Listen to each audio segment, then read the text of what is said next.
Hello traders. लगभग 5 महीने पहले मैंने राजेश एक्सपोर्ट पे एक डिटेल एनालिसिस किया था। उस वीडियो में हमने कंपनी के बिजनेस मॉडल, वैल्यूएशन, प्रॉफिटेबिलिटी और कॉर्पोरेट गवर्नेंस रिस्क को समझने की कोशिश की थी। उस समय मार्केट इस स्टॉक को लेकर काफ़ी पेसिमिस्टिक था, लेकिन मैंने एक बात कही थी कि राजेश एक्सपोर्ट का फ्यूचर सिर्फ रेवेन्यू ग्रोथ डिसाइड नहीं करेगा, बल्कि 3 चीज़ें डिसाइड करेगी।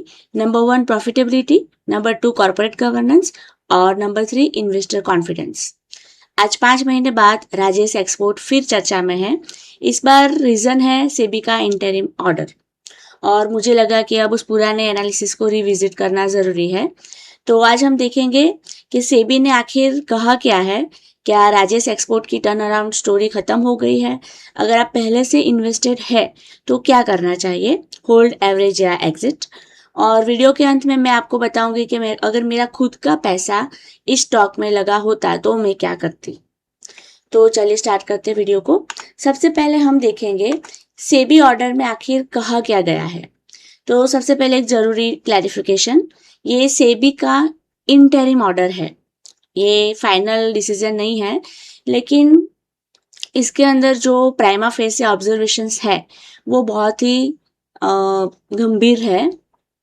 तो सेबी की जांच एक शेयर होल्डर कंप्लेंट से शुरू हुई थी, जिसमें फाइनेंशियल रिपोर्टिंग और रिसीवेबल्स को लेके कुछ सवाल उठाए गए थे। इसके बाद फॉरेंसिक ऑडिट कराया गया।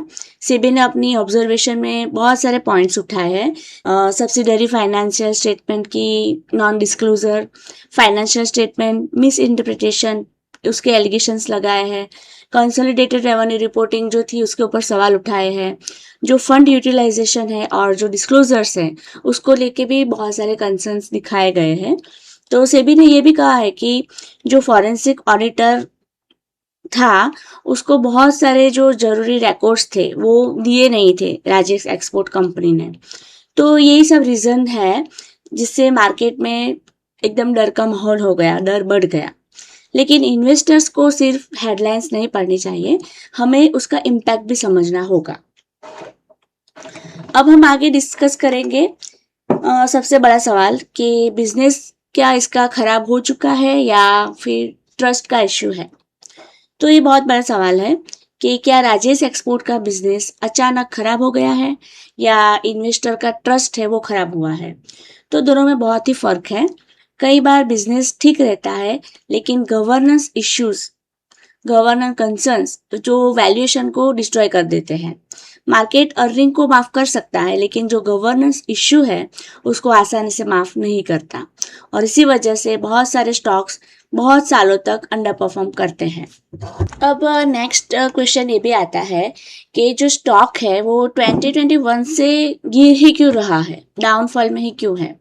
तो बहुत सारे लोग ऐसा सोचते हैं कि जो पूरी गिरावट है वो सेबी ऑर्डर की वजह से है, लेकिन रियलिटी ये नहीं है। राजेश एक्सपोर्ट का स्टॉक 2021 से ही डाउन ट्रेंड में था। उसके पीछे 3 बड़े कारण थे, 3 रीजन थे। नंबर 1 प्रॉफिटेबिलिटी प्रेशर, रेवेन्यू इसका बड़ा था लेकिन जो अर्निंग क्वालिटी है वो एकदम मजबूत नहीं थी। Number 2 is valuation D rating, market ने लोअर वैल्यूएशन मल्टीपल देना इसको शुरू कर दिया था। और नंबर 3 गवर्नेंस डिस्काउंट, जैसे जैसे क्वेश्चंस बढ़ते गए इंस्टीट्यूशनल कॉन्फिडेंस इसमें कमजोर होता गया। सेबी ऑर्डर सिर्फ उस जो फियर था उसको और ज्यादा एम्पलीफाई कर रहा है, जो पहले से फियर था ही उसको और एम्पलीफाई कर रहा है। अब अगर हम नेक्स्ट टॉपिक पे बात करें कि क्या ये टर्न अराउंड स्टोरी है वो अभी भी अलाइव है या खत्म हो चुकी है, तो मेरा जवाब है कि अभी इसका आंसर देना बहुत ही जल्दी हो जाएगा, लेकिन अब टर्न अराउंड की प्रोबेबिलिटी पहले से कम हो गई है। क्यों? क्योंकि पहले चैलेंजेस सिर्फ प्रॉफिटेबिलिटी का था, लेकिन अब चैलेंज ट्रस्ट का भी है, और ट्रस्ट रीबिल्ड होने में बहुत समय लगता है। मार्केट सिर्फ अर्निंग नहीं देखेगा, अब मार्केट डिस्क्लोजर्स भी देखेगा, गवर्नेंस भी देखेगा, ट्रांसपेरेंसी भी देखेगा। अब अगर हम बात करेंगे अगर आप पहले से इन्वेस्टेड है तो आपको क्या करना चाहिए। अब ये प्रैक्टिकल पार्ट है, आप इसको थोड़ा ध्यान से सुनना। अब इसमें केस नंबर 1 है कि आप 10 to 15% लॉस में हो। तो अगर लॉस छोटा है तो थीसिस को रिविजिट करें। सिर्फ लॉस रिकवर होने का इंतजार मत कीजिए। अपने आप से पूछिए कि अगर आज आपके पास कैश होता तो क्या आप ये स्टॉक बाय करते।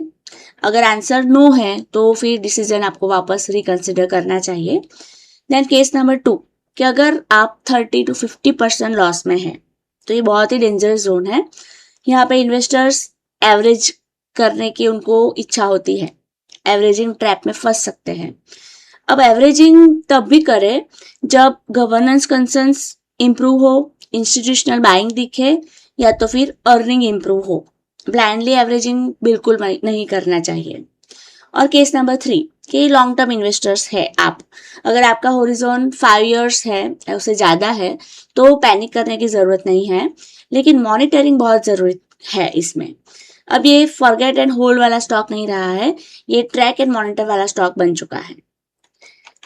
अब हम थोड़ा सा आगे बढ़ेंगे और देखेंगे कि FII और DII ये दोनों क्या कर रहे हैं। तो अब आगे चल के हमें सबसे ज्यादा ध्यान इन चीजों पे रखना पड़ेगा।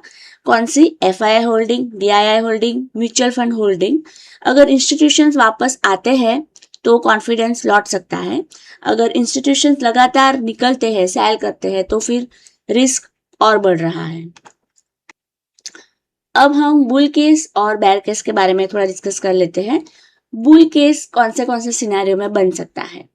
तो अगर वैल्यूएशन इसकी काफी नीचे आ चुकी है, सेंटिमेंट बेहद खराब है, गवर्नेंस कंसर्न्स जो है इसके अगर वो रिसॉल्व हो जाए और प्रॉफिटेबिलिटी इसकी सुधर जाए, तो फिर स्टॉक है उसमें हमें री रेटिंग होता हुआ दिख सकता है।